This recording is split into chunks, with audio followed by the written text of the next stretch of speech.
À l'actualité politique, pas encore de fumée blanche pour la 6e réforme de l'État. Il reste quelques pierres de taille dans les souliers des négociateurs. Ils butent entre autres sur le volet judiciaire de la scission de BHV. Les discussions à 8 ont repris samedi sans parvenir à un accord. Lundi, Elio Di Rupo remettra le sujet sur la table dès 12h avec les présidents de partis flamands d'abord, puis avec leur homologue francophone avant une réunion en plénière à 18h. Donc voilà pour l'agenda. Quand on continue, on en parle avec notre invité Christos Doulkeridis. Bonsoir. Bonsoir. Donc, finalement, où est-ce que ça bloque? Donc les partis francophones veulent maintenir l'accès à la justice des francophones dans leur langue et ça coince. Mais c'est ce qui avait fait l'objet d'un accord au moment où on a discuté de la scission du BHV électoral. Et donc les francophones ne demandent rien de plus que de pouvoir revenir sur les termes de l'accord. On sait que c'était pas évident comme dossier, qu'il fallait inévitablement que les uns et les autres lâchent un peu de lest par rapport à leurs revendications.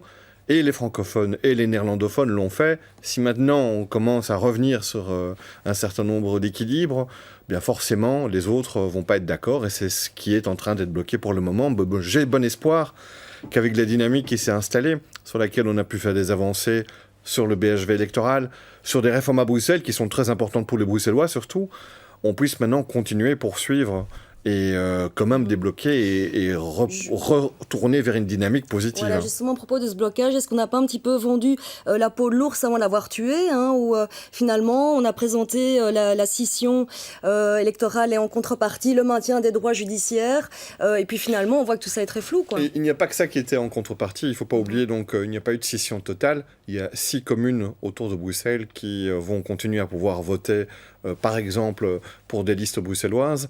Il y a donc, je veux dire, un équilibre global, et il y a tous les aspects qui sont liés à Bruxelles, le refinancement de Bruxelles, qui n'est pas du tout négligeable, qui va enfin passer Bruxelles dans une situation où il ne va plus devoir être tout le temps quémandeur auprès du fédéral, auprès de la région wallonne, auprès d'autres. En tant que tel, on avait un accord de principe, mais on voit qu'on diverge sur les interprétations. C'est vrai, moi je suis un peu inquiet par une espèce de petite fébrilité là, du côté néerlandophone quand on a des textes qui sont en français et qui sont traduits exactement de la même manière en néerlandais et qu'on n'en mesure pas totalement la portée et puis qu'on revient là-dessus, je pense que ce n'est pas très positif pour poursuivre. Donc voilà, ça peut arriver, j'espère que ce n'est qu'un couac qui aura duré quand même quelques jours et que lundi, on va pouvoir se remettre d'accord et avancer parce qu'il y a pas mal d'enjeux très très importants qui nous attendent. C'est la loi spéciale de financement et toutes ses modalités, c'est la répartition des efforts budgétaires qui doivent être faits, et puis la constitution d'un gouvernement qui est attendu depuis très longtemps. Est-ce qu'il y a un risque réel? Est-ce que tout l'accord sur BHV pourrait voler en éclats? Écoutez,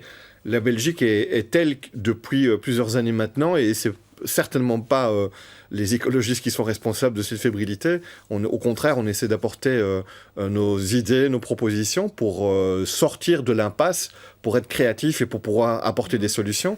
Mais la Belgique a montré dans le chef de certains partis de telles irresponsabilités dans les choix qui sont faits que je ne pourrais pas vous garantir qu'on ne va pas buter là-dessus. Cela dit, la dynamique était bonne. Je pense que maintenant, chacun est conscient que la constitution d'un gouvernement doit rapidement être mise en place. Justement, à propos de cette constitution, donc, si on boucle l'institutionnel, on passe au socio-économique, la coalition. Alors, l'hypothèse la plus répandue, c'est sans les Verts. Est-ce que vous avouez vaincu ou pas?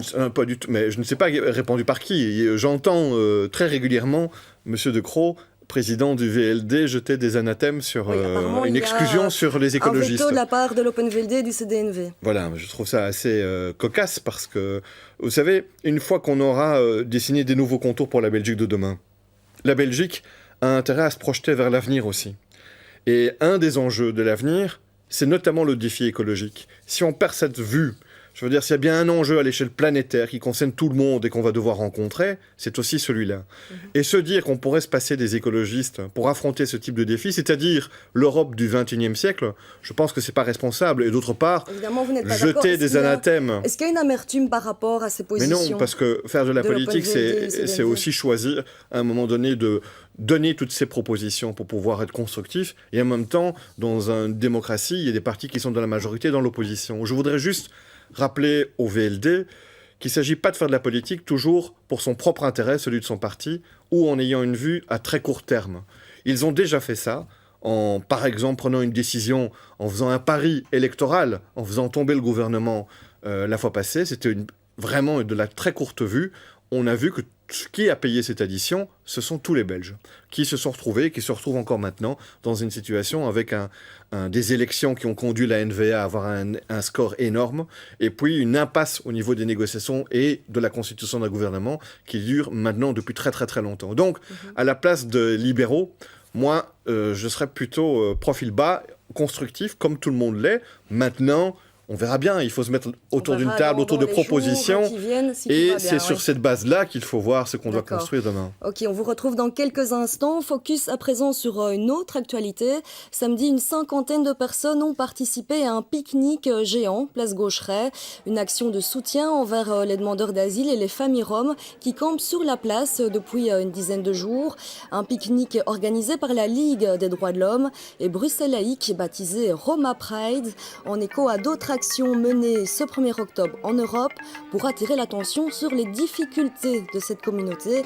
Par ailleurs, vendredi, la bourgmestre faisant en fonction de Schaerbeek s'est insurgée contre le fait que le dispatching de faits d'asile enverrait des demandeurs d'asile vers la place Gaucheret pour y bénéficier de l'aide d'associations. Alors un mot, Christos Doulkeridis, sur ce dossier qui n'est pas du ressort de la région, mais pas des communes non plus. Donc, est-ce que la région n'a pas là, finalement un rôle à jouer de coordination peut-être ? Mais tout le monde a un rôle à jouer. Évidemment qu'il faut le faire dans l'ordre. Normalement, le fédéral devrait le faire. Je vous assure que pour moi, c'est un des dossiers les plus honteux de ces dernières journées. Se permettre de mettre d'abord dehors. C'est-à-dire ils étaient dans une gare, c'était pas le lieu idéal, je suis entièrement d'accord, mais se permettre de les mettre dehors sans solution, des familles avec des enfants, pour moi, est inacceptable. Et puis, empêcher que l'on puisse apporter une aide concrète, comme des tentes, c'est continuer dans la même erreur. Et puis, surtout, effectivement, que le fédéral ne prenne pas ses responsabilités pour trouver une solution concrète, alors que c'est de sa compétence, est aussi problématique. Cela dit, je le dis, c'est très bien de renvoyer la faute aux uns et aux autres. J'ai fait une proposition, alors que ce n'est pas ma compétence, au ministre Courard, qui est le ministre de l'intégration sociale au niveau fédéral, pour essayer de trouver une solution en mettant en disposition un bâtiment et peut-être, mais avec un encadrement qui doit être fait par une association qui est spécialisée. Donc j'attends sa réponse, mais on doit quand même, parce que face à cette situation, on ne peut pas rester simplement sur le côté et constater que les choses ne vont pas, parce que pour ces personnes, ce sont d'abord des êtres humains, et donc il faut réagir. D'accord. Je vous remercie pour votre présence sur ce plateau. On passe à un sujet qui devrait d'ailleurs vous intéresser. Ce dimanche, un compost collectif a été inauguré dans les jardins de l'église